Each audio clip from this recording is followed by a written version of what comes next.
आपण पाहत आहात EDTV, बातमी अशी जिच्यावर तुम्ही ठेवणार विश्वास।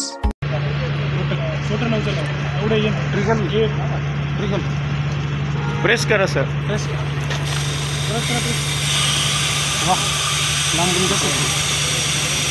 असं तुमच्याकडे आगे येणार नाही, चादर तयार करतो तुम्ही अजून किंवा पुन्हा तुमच्यावर तयार येणार नाही।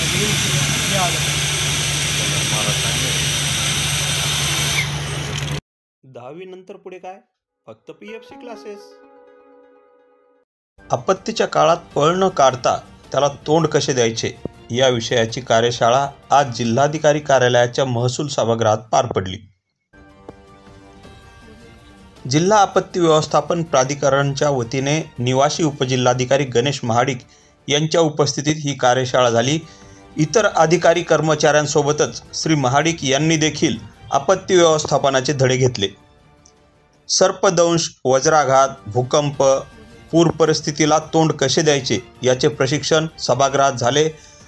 रुग्णवाहिका 108चे समन्वयक मनोज जाधव यांच्या टीमने सभागृहात हे मार्गदर्शन केले, तर महानगरपालिकेच्या अग्निशमन दलाचे अधिकारी माधव पानपट्टे यांच्या टीमने जिल्हाधिकारी कार्यालयाच्या समोर असलेल्या प्रांगणात आग विझवण्याचे प्रशिक्षण करून दाखवले आणि याविषयी सविस्तर माहितीही दिली।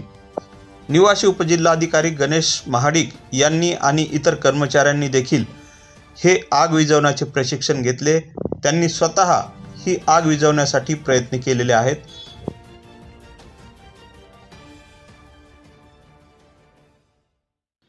जिल्हा आपत्ती व्यवस्थापन प्राधिकरणामार्फत आज जिल्हाधिकारी कार्यालयातील सगळे अधिकारी कर्मचारी यांच्यासाठी आपत्ती व्यवस्थापनासंदर्भामध्ये कार्यशाळा आयोजित केलेली होती।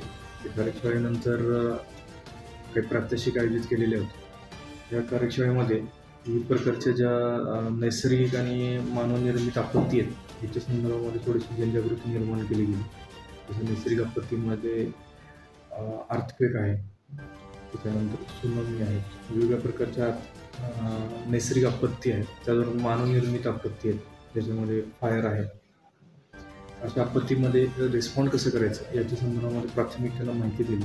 ते झाल्यानंतर आगीसारख्या मानवनिर्मित काही आपत्ती आहेत, त्या आपत्ती झाल्या तर त्यांच्याकडे असणारे जे प्राथमिक संसाधन त्याच्या आधारे त्यांच्यावरती नियंत्रण कसं आणायचं या संदर्भामध्ये सगळे जे अधिकारी कर्मचारी आहेत प्रशासकीय माध्यमातले सगळ्यांना मार्गदर्शन करण्यात आलेले आहे।